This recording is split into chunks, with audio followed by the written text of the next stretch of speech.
Hey everybody, welcome back. I just wanted to do a quick video here about, I used to be a chef. I still cook and bake at home. Now it's just a hobby of mine. I just do it in my free time when I want to do it. Don't have to do it 40 plus hours a week. Wanted to do a video about why I got out of food service after doing it for 10 years.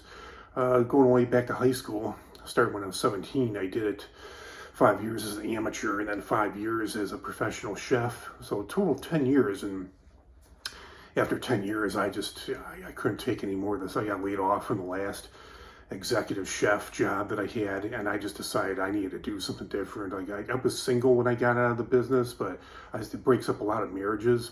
I said if I ever got married and had kids, which I do, I just got one child, but I said if I ever got married and had any children, that I was going to have to get out of this business because I want to be a family man if I ever did have a family, which I do, but you can't be really much of a family man as an executive chef or even as just a cook. As an example, it's just a lot of weekends, you're always working weekends, you're always working holidays, and the hours tend to be long. Hours can be even long as a cook, but they tend to be even longer as a chef, because normally when you're a chef, they have you on a salary and they can work you like all the hours that they want. There's quite a few executive chefs out there. They're working like 70, 80 hours a week. Very rarely does an executive chef work less than 60 hours a week, at least 50, but a lot of them are working probably about 60 on the average. And you do make more money as an executive chef, but it's like, to me, nice to have money, but if I'm going to have money, I want to have time to enjoy it. What good does it do to make a lot of money, have money, if you don't have any time to enjoy it, you don't have any time to spend it? And as a cook, you may have more time off, which I did, but then you don't have as much money. They pay the cooks pretty poorly.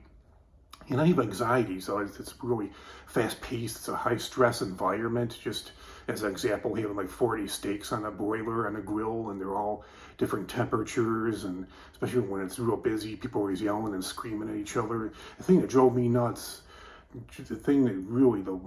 drove me nuts the most, is when it happened a lot, is when a waiter or waitress forget to put an order in, and they're like, oh, I forgot to put this order in, can you rush this real quick? And it just so often it just started arguments with me and the person, and I'm like, well, it's not going to be real quick, this takes time, and then they're constantly coming back to the kitchen bugging you. I know I went off on a waitress once. She kept bugging me about when the steak was going to be done. That it was her fault, it was her mistake, but then all the pressure's on me. She forgot to put the steak order in, and I think she came back and she told me that it was going to be, or she asked me how much longer it was going to be. It's going to be like 5 minutes. And then she came back 2 minutes later, how much longer my steak? How much longer my steak? I was like, well, let's think about this. Do the math. I actually told her, I said, look, you just came back here 2 minutes ago. I told you 5 minutes. You do the math, and I lost it.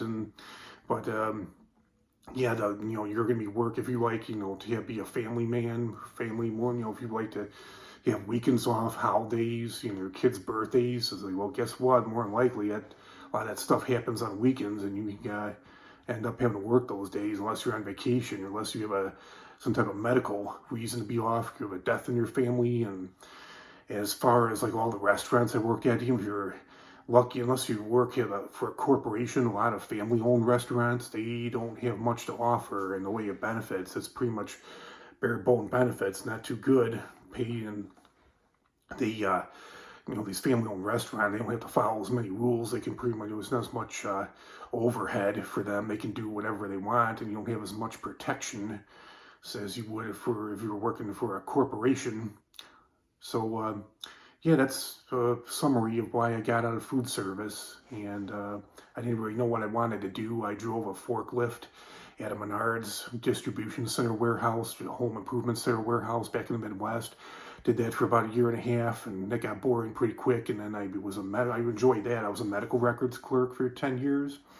And now I'm a custodian at an elementary school, and I'm making better money and more time off, better benefits than I ever had in my life. You name it, pension, bonuses, a lot of time. I'll get about over a month off, 5 weeks off a year.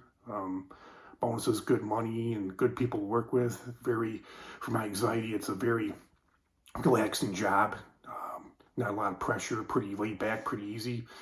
So that's all I have to say about that. Comment, like, share, subscribe, question, and I'll talk to you all real soon. That's another great video. Have a great day, everybody, and rest of your weekend. Talk to you all soon. Bye.